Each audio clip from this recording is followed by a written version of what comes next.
Berlim, para falar um pouco de população, só para você ter uma ideia, Berlim teve o primeiro salto de população em 1683. Houve o tal do Edito de Nantes, na França, e eles decidiram, a França Católica decidiu expulsar todos os calvinistas, huguenotes e todo mundo que não era católico, vai embora, né? Então, o que aconteceu foi interessante porque Berlim olhou aquilo e Alemanha e Pior, França é né? um Acho que é pouco pior, Brasil e né? Argentina, né? A gente Só que é fica, pior, porque exatamente, eles vão fica no às mimimi no vias de fato, Brasil né? e aqui foi Então, porrada, né? eles vão às vias de fato. Tanto Eles é vão que às vias de o fato. Napoleão, né? Só abrindo Total, parênteses aí, que a gente falou do total, idioma total. alemão antes. A gente tem várias palavras francesas no alemão por causa das invasões aí, né? Tem várias coisas que são pronunciadas em francês e em alemão, né? A entonação francesa, porque os caras tiveram aqui, né? Total, total. Eu vou te falar, Tomás, assim, quando teve esse Edito de Nantes, Berlim fez o Edito de Potsdam. Quer dizer, a Alemanha fez, a Alemanha não era Alemanha ainda, mas o Édipo de Potsdam. Que é o seguinte, ó, é contra a França, vem pra cá. Se é Basicamente, inimigo do meu amigo, e você é eles, automaticamente meu amigo. e Chega eles aí, né? trouxeram, total, total, vem pra cá. E foi interessante, porque os huguenotes vieram, que são protestantes franceses, e eles fundaram aqui a Gendarme Market, aí é uma praça com nome em francês, que é a praça mais bonita de Berlim até hoje. Ela foi reconstruída e tal, mas isso é outra história. Mas ela é a praça mais bonita de Berlim, considerada a praça mais bonita de Berlim, com duas catedrais, uma francesa e uma alemã. Não são catedrais, são igrejas, mas enfim, são duas torres bem bonitas, idênticas, né? E, e o que eu acho interessante é porque a praça mais bonita de Berlim foi feita Olha só. por refugiados, né? E aí a gente tem a história dos refugiados, né? Então você, nessa época do 1685, etc., Caramba. a população multiplicou por três. Mas assim, vamos dizer que é Ah, 3, claro. né? É Mesmo 6 assim, mil né? pessoas, foi para 17. Não sabia que Mas era, tudo tipo, bem, pequena, né? Porque foi nessa por mesma 3, época já né? tinham cidades mais populosas, né? E, o, É, e viviam do quê? Tu sabe do que já, era a mas era uma economia e cidade tal? O que faziam pequena. nessa época? Pequena. Imagino, né? Não, muito, muito rural. E depois, assim, porque na verdade, é, é, 30 anos antes, né, até 48, em 18, 48, você vai a Guerra dos 30 anos, que basicamente devastou a Europa. E basicamente deixou a Alemanha numa situação muito ruim. Que era uma guerra, enfim, imperialista e tinha um contexto ali religioso na guerra também. Então a Alemanha, na verdade, ela precisava dos huguenotes, né? Elas precisavam de pessoas que viessem de fora para poder reconstruir muito da cidade e Hum. chama de país, não era país na época, mas enfim, mas dos diferentes povoados ali e reinos, né? Então, a presença dos refugiados é fundamental na história da Alemanha como a gente conhece hoje, né?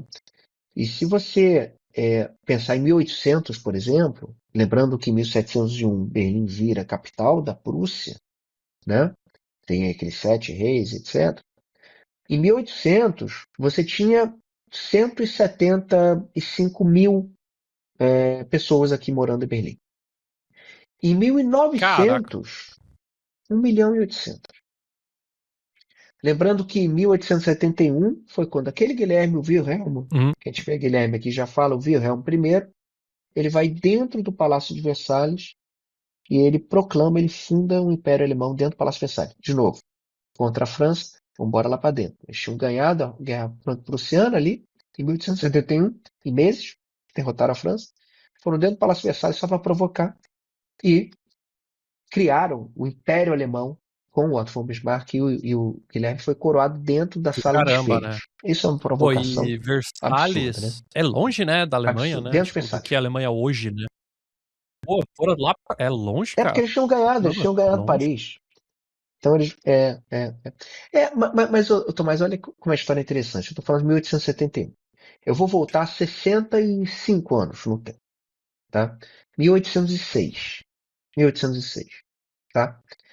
Napoleão Bonaparte. Napoleão que você citou. O Napoleão estava no meio das guerras napoleônicas. Só por uma questão de curiosidade, o o rei daqui era o Frederico Guilherme III, Uhum. que era o rei das batalhas napoleônicas. Que O Napoleão ganha de Berlim, Que ganha da surpresa, Prússia, Napoleão ganhando. e ele entra em Berlim pelo Portão de Brandemburgo. Pelo Portão de Brandemburgo, que é o maior símbolo de poder. Depois virou um símbolo de divisão por causa do muro, etc. Mas ele era o grande símbolo de poder da Alemanha como um todo hoje, né? Então ele passa pelo meio do Portão de Brandemburgo, que é por onde os reis passavam, para ir caçar no Tiergarten, que é aquele parque grande que tem depois. Eles passavam por ali para pescar, para caçar. Napoleão olha para a quadriga. O que é quadriga? É aquele monumento que tem em cima, aquela escultura em cima do Portão de Brandemburgo. Quadriga é uma carruagem conduzida por 4 cavalos, né? Conduzida a quadriga pela deusa da vitória. Ele olha para aquilo e fala: porra, bonito, leva. Ele rouba a quadriga para Paris. Ele leva a quadriga para Paris. E aí, quando ele leva a quadriga para Paris, você imagina como espólio de guerra, né? E aí, se você, de novo, corre 8 anos no tempo, 1814. Finalmente, a Prússia, dentro das coligações lá de derrotar Napoleão, consegue derrotar Napoleão, vai lá dentro de Paris, pega a deusa da vitória, a quadriga, traz de volta para Berlim e bota lá em cima do Portão de Brandemburgo de novo, com festa. Com um detalhe, de novo, de alfinetada da França, né? Você já percebeu qual o nome da praça que fica o Portão de Brandemburgo? A praça chamava o nome bem alemão, tá? Praça Quadrada. Bem criativo, né? Os alemães Vierecke. são fantásticos, né? Pra dar nome pras 4 coisas, né? cantos. Não, tá no... Vierecke. Não, nome alemão, nome alemão. Vierecke. 4 cantinhos. Acabou. É quadrado, é isso aí. Só que aí, quando eles fazem isso, eles decidem ser um pouco mais criativos, um pouco mais provocadores. Eles trocam o nome da Sim. principal quadra da Alemanha, a principal quadra da Alemanha, É. porque é a nossa Torre Eiffel, vamos dizer assim, da Alemanha, né? Portão de Brandemburgo, para a Praça Pariser. Ou seja, para a Praça de Paris, a Praça Paris. Por que que o maior monumento da Alemanha vai ter o nome de Praça Paris? Vai ficar na Praça Paris. Na verdade, é uma grande provocação, que as pessoas não olham, não fazem essa correlação com o Napoleão ali, né? Então é a vitória, a deusa da vitória, Os caras sobre foram bons, hein? Paris. Então tem todo um Legal. contexto Que da legal. deusa da Legal. vitória estar sobre Paris ali, né? E depois do Portão de Brandemburgo, se você olhar através do Portão de Brandemburgo, você vai ver a Coluna da Vitória. O que é a Coluna da Vitória? É outro monumento, de novo com a Vitória. Eles adoram a Nike. Eles adoram. Ela é, né, campeã. Tá ali a Nike, que é para celebrar a vitória de 3 guerras. Ou 3 guerras, como diria o alemão, 3 guerras. Né? Contra a Dinamarca em 1864, Áustria em 66 e França. Que aí em 1871 que foi quando ele vai dentro do Palácio de Versalhes lá e tem a coluna ali para celebrar essas 3 vitórias com canhões em volta dela, dourados, banhados a ouro, que são os canhões da Áustria, da Dinamarca e da França. Corre no tempo, 1945, França ganha a Segunda Guerra Mundial, olha para a coluna e fala: vamos derrubar isso aí, porque isso é contra mim. Contra mim, eu não quero isso aí não. E por sorte que os americanos e os ingleses falaram: deixa disso, entraram ali para fazer um deixa disso. E a Coluna da Vitória existe até hoje. Sim. Né? Mas era também um instrumento de provocação. Legal. Também um instrumento. E só para fechar, lembrando que foi em Versalhes que a Alemanha humilhou a França.